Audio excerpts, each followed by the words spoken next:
ఆడుతూ పాడుతూ ఉత్సాహంగా ఉండాల్సిన వయసులో నేటి తరం యువత ఎందుకు నిరాశకు డిప్రెషన్కు లోనవుతున్నారు? నేను ఆలోచించారా? సమాజం అత్యంత వేగంగా విస్తరిస్తున్న ఒక నిశ్శబ్ద వ్యాధి కుంగుబాటు డిప్రెషన్ అని కూడా ఇప్పటి పౌరులైన యువత ఈ చిక్కుకుపోవడం అనేది ఆందోళన చెందే విషయమే. ఎందుకు డిప్రెషన్కు లోనవుతున్నారో కొన్ని ముఖ్యమైన కారణాలను మనం ఆలోచించి చూద్దాం.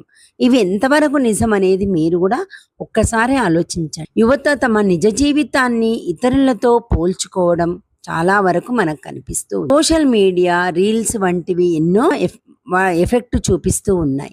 ఖరీదైన ఫోన్లు చూసి తమ జీవితం వెనకబడి ఉందనే ఒక న్యూనతాభావాన్ని అంటే ఇన్సెక్యూరిటీకి లోనవుతున్నారు. కామెంట్లు ఇవే నా జీవితం, ఈ రోజుల్లో వర్చువల్ ప్రపంచమే నిజమని నమ్మి ఏకాకిగా మారుతున్నారు. ఆలోచిస్తే ర్యాంకులు ఇవి చాలా ఒత్తిడిని తీసుకొస్తున్నాయి.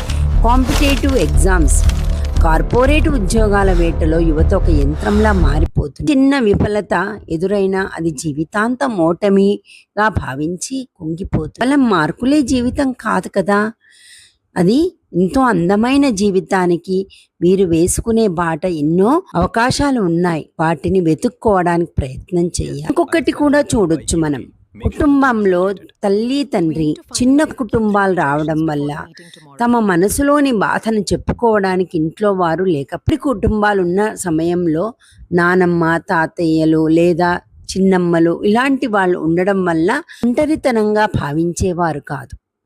తల్లిదండ్రులు తమ పని ఒత్తిడిలో ఉండడం వల్ల పిల్లలు స్మార్ట్ ఫోన్లోకి అతుక్కుపోతున్నారు. కమ్యూనికేషన్ గ్యాప్ ఎక్కువగా పెరిగిపోతుంది. దీనివల్ల డిప్రెషన్ ప్రధానంగా మారుతుంది. ఆ ఫోన్ చూస్తూ నిద్ర లేకపోవడం, వ్యాయామం చేయకపోవడం, జంక్ ఫుడ్ తీసుకోవడం వల్ల కూడా శరీరంలోని హార్మోన్ల సమతుల్యత దెబ్బతింటుంది.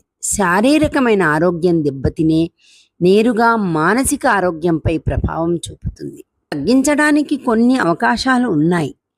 మీ మనసులోని మాటలను స్నేహితులతో కానీ తల్లిదండ్రులతో కానీ పంచుకోండి. ఎవరి జీవితం వాళ్లకు గాడ్ గిఫ్ట్గా భావించి ఎవరితోనూ పోల్చుకోకుండా తమ జీవితానికి మంచి మార్గాన్ని ఏర్పరచుకోవచ్చు. స్మార్ట్ ఫోన్ వాడకాన్ని తగ్గించి ప్రకృతితో సమయం గడపడాన్ని నేర్చుకోవాలి. యువతకు కావలసింది ఉపదేశాలు కాదు, వినే మనుషులు. డిప్రెషన్ అనేది చీకటి నుండి బయటపడడానికి మనందరం ఒకరికొకరు తోడుగా ఉందాం.